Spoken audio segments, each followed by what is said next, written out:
Tetangga, duduk di depan mesin hingga larut malam. Lampu bohlam kuning menjadi satu-satunya cahaya, dan suara jarum jahit yang naik turun menjadi irama yang menenangkan di tengah kelelahan. Ia jarang memikirkan dirinya sendiri. Pakaian yang ia kenakan adalah baju lama yang sudah dipakai bertahun-tahun. Sepatunya sudah aus, namun masih dipakainya setiap hari. Ia menunda membeli barang untuk dirinya agar bisa membeli seragam baru bagi anak-anak. Rasa lapar pun kadang ia tahan, memastikan piring mereka terisi penuh meski miliknya setengah kosong. Dalam benaknya, tidak ada pengorbanan yang terlalu besar jika itu untuk masa depan anak-anaknya. Hujan lebat sering menjadi tantangan tambahan. Atap rumah bocor di beberapa titik, membuatnya harus memindahkan ember-ember penampung air. Lantai menjadi licin, udara semakin dingin, namun ia tetap memastikan anak-anak tidur dengan cukup hangat. Pernah suatu malam listrik padam, dan mereka hanya ditemani cahaya lilin.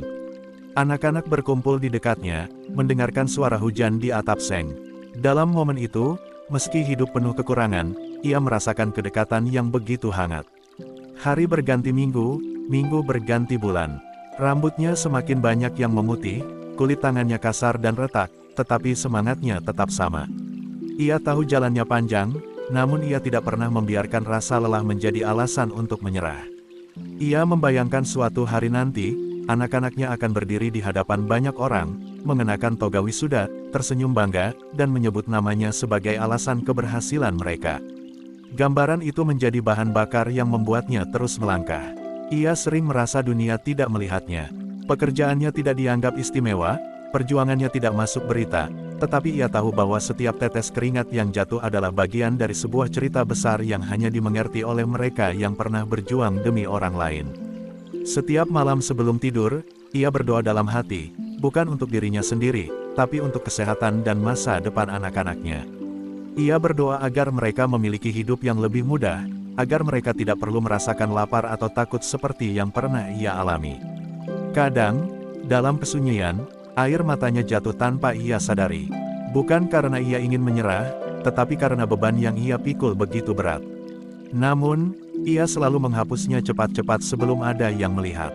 Ia percaya bahwa sebagai ibu, ia harus menjadi tiang yang kokoh, walau di dalam dirinya ada retakan yang tak terlihat.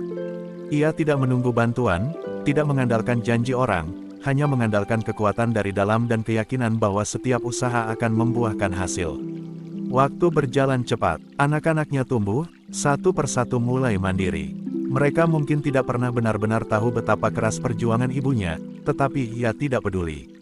Yang terpenting bagi dirinya adalah mereka memiliki kesempatan untuk hidup lebih baik.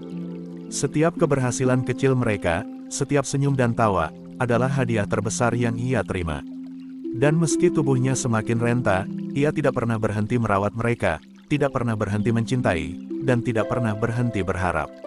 Hidupnya mungkin tidak akan pernah dipenuhi kemewahan, tetapi ia tahu bahwa kekayaannya terletak pada cinta yang ia tanam dan rawat setiap hari. Cinta itu yang membuatnya kuat ketika dunia terasa terlalu berat, yang membuatnya berdiri ketika orang lain mungkin sudah tumbang. Dan ketika suatu hari nanti ia menutup mata untuk selamanya, ia berharap dunia mengingatnya bukan sebagai seseorang yang miskin atau lelah, tetapi sebagai ibu yang tidak pernah berhenti berjuang.